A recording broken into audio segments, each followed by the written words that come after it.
Gouvernement. La parole est à Monsieur Christian Jacob. Merci, Monsieur le Président.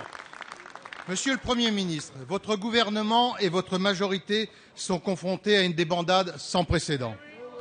Les Français rejettent massivement votre politique. Ils rejettent le président des impôts. Ils rejettent le président du chômage. Vous êtes impopulaire. Vous êtes en passe de perdre votre majorité. 63 députés de gauche, hier, ont voté contre votre réforme des retraites, dont 17 députés socialistes.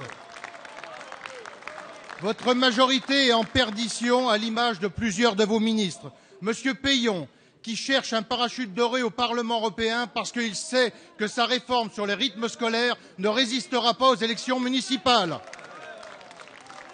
Madame Carlotti, la candidate du gouvernement aux primaires de Marseille, qui est humiliée dans les urnes, rejetée par les militants socialistes. Et depuis ce matin, la cacophonie gouvernementale est à son comble. Dans le Doubs, une famille en situation irrégulière a été expulsée après avoir épuisé tous les recours judiciaires.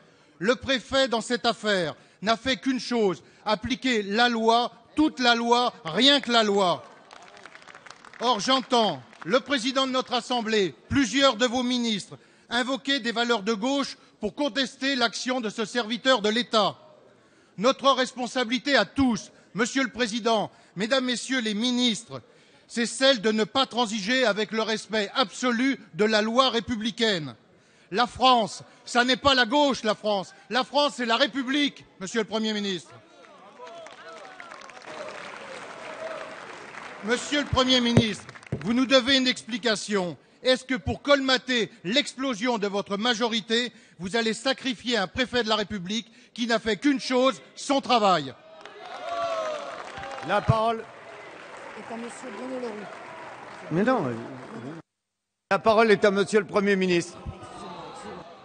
Oui, Monsieur le Président. Mesdames, Messieurs les députés, Monsieur le Président Jacob, bon, vous m'épaterez toujours. Parce que vous êtes toujours dans l'emphase et dans la grandiloquence. Et à chaque fois, il y a toujours quelque chose qui ne marche pas. S'il vous plaît. Vous avez voulu faire la leçon sur tout.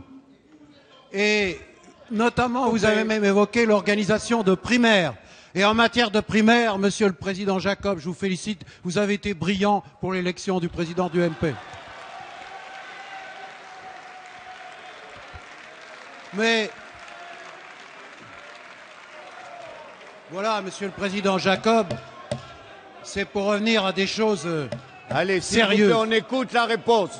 On écoute la réponse. Vous m'avez interpellé sur la situation d'une famille kosovare qui a fait l'objet d'un arrêté de reconduite à la frontière après les différentes procédures le 9 octobre dernier.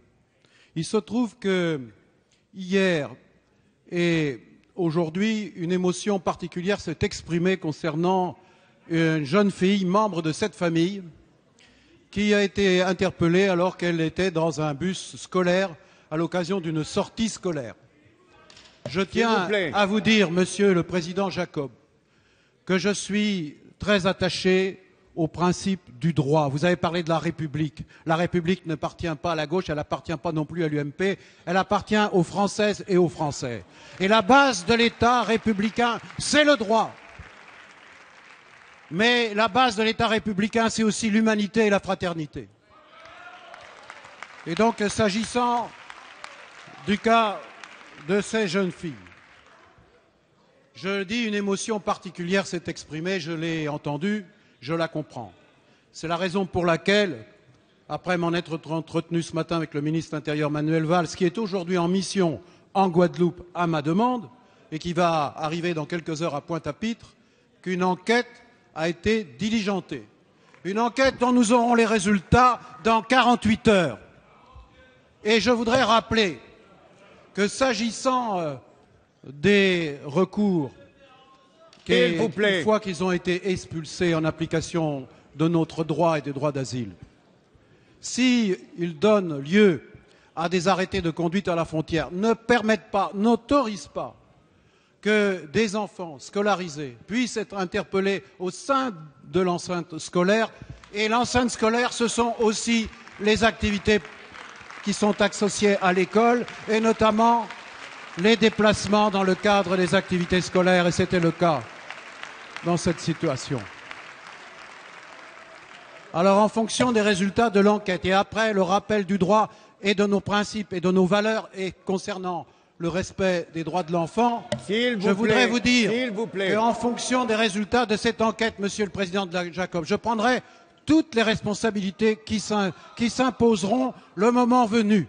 Et s'il y a eu faute, l'arrêté de reconduite à la frontière sera annulé. Cette famille reviendra pour que sa situation soit examinée, réexaminée en fonction de notre droit, de nos principes et de nos valeurs.